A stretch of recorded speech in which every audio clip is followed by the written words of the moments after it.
Hi, this is James Marwood from speakingsoftly.com, and I'll explain to you why management consulting is not a profession, or at least not yet.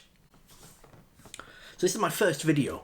I've been writing about management consulting for a while, both for my employer and on my own blog, and I've been talking about this idea of consulting as craft for a while. And I think there's a lot of lessons that I've learned as a management consultant, and I've been in this game 22 years as an internal consultant in large firms and public sector bodies, working for very large consulting organisations on a global scale. I've worked in 4 continents, hundreds of clients, worked in pretty much every industry you can think of, and in a number of different specialisms. And I think there's a lot of lessons from that can be applied to any sort of business that you do, and actually to making your life and your work better. And that's what we want to talk about over the coming weeks and months. That's my plan for this channel. But first of all, I kind of want to get something off my chest, because this is something that I've been musing about for quite a while. And that is, despite the pretensions or the aspirations of us as an industry of management consultants, we aren't a profession. I think we should aspire to that. We should hold ourselves to very high standards of ethics, of quality, of excellence. But actually, we're not a profession, not really. Not in the way that, say, the law or medicine or education or engineering are. You know, in those professions, there are standards that have to be met in terms of qualification, in terms of the quality of your education before you can go into them, and there are professional bodies that hold people to account. So doctors can be struck off, teachers can be disbarred, lawyers can be prevented from practicing. Management consultants, we don't have that. There's no organisation that says these are the skills you have to consult. There's just the consulting companies themselves and their clients.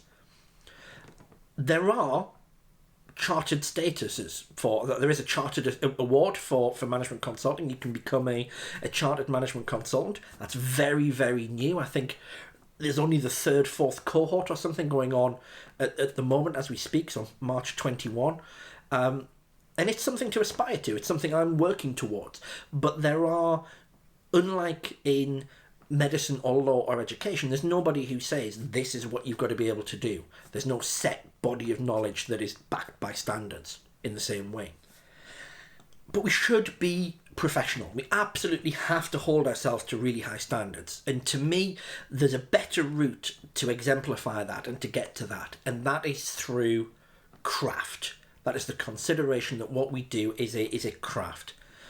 And in this, I'm drawing inspiration from 2 sources, really. One is the idea of a craftsperson and the skills and the knowledge and the actual making something by hand, which we don't exactly do, but I would deny anybody to say that a well-crafted organisational model is not a thing of art and beauty, for example. But also the idea of coder's craft, which is something that's been used in the software development industry for quite a while, and I was especially influenced by the Etsy Coder's Craft blog, and I think there's an awful lot in there that applies to management consulting and what we do, hence consulting as craft. So to my mind, there are 4 elements of craft that really apply to the work we do in management consulting, and also I think to a lot of other industries and roles. Anybody really who is a knowledge worker, that is somebody who takes knowledge and adds value to it through their skills, knowledge and experience.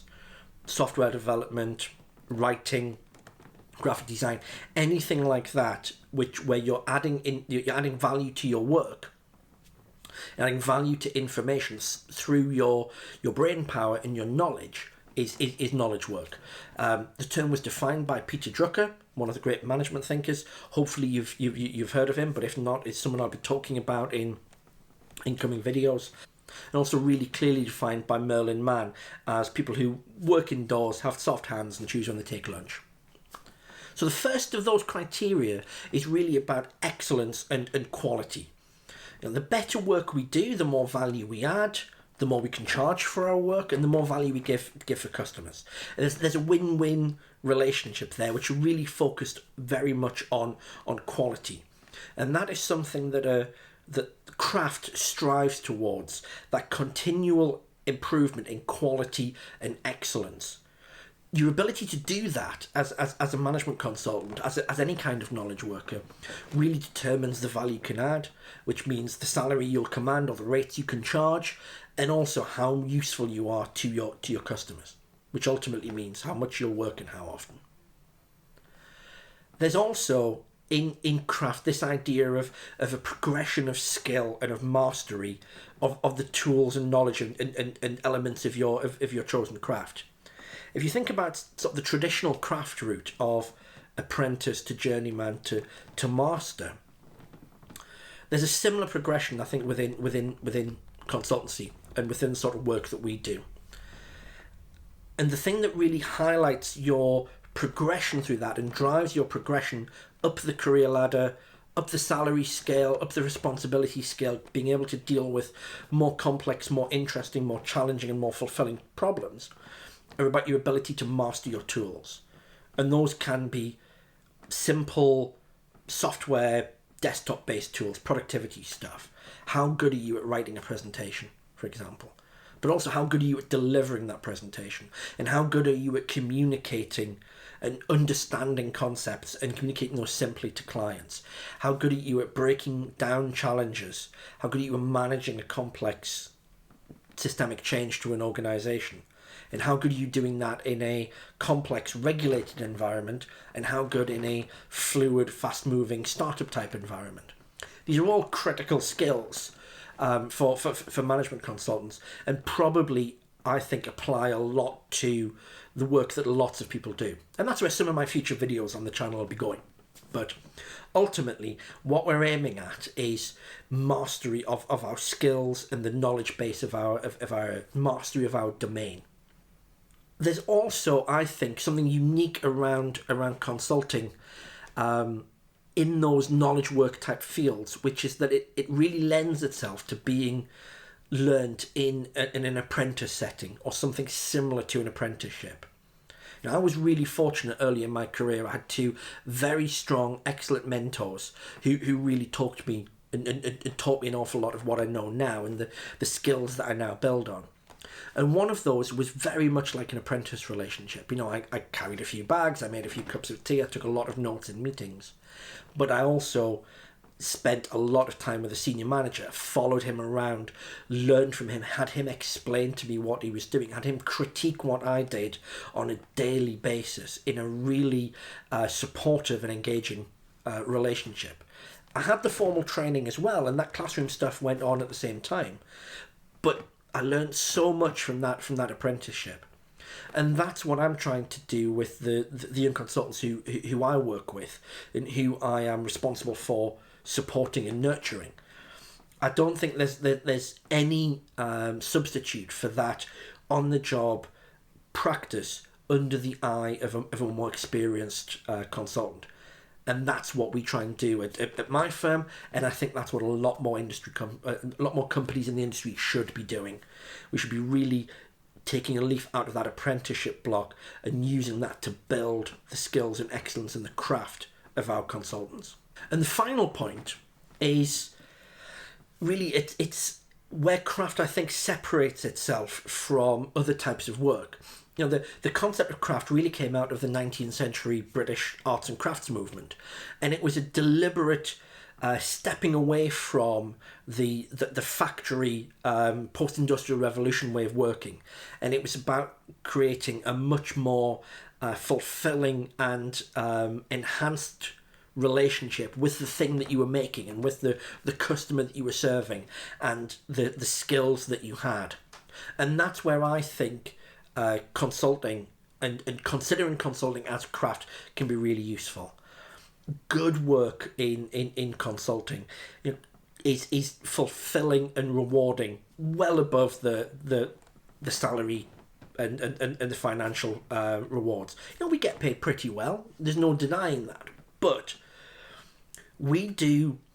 clients trust us with really difficult, challenging problems problems that they can't solve themselves.